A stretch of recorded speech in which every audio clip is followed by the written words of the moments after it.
أعوذ بالله من الشيطان الرجيم. بسم الله الرحمن الرحيم.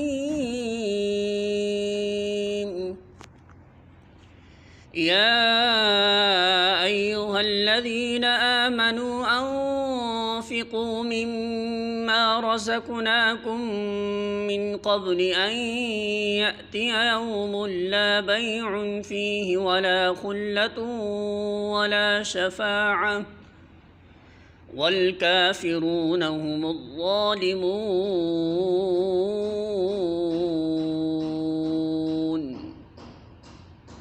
سورۃ البقرہ آیت نمبر 254.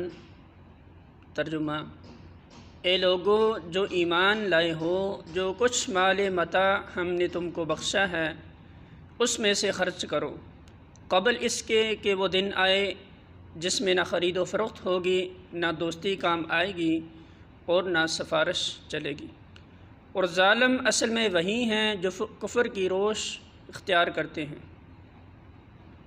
سورۃ البقرہ حاشیہ نمبر 276 مراد راہ خدا میں خرچ کرنا ہے۔ ارشاد یہ ہو رہا ہے کہ جن لوگوں نے ایمان کی راہ اختیار کی ہے انہیں اس مقصد کے لیے جس پر وہ ایمان لائے ہیں مالی قربانیاں برداشت کرنی چاہیے۔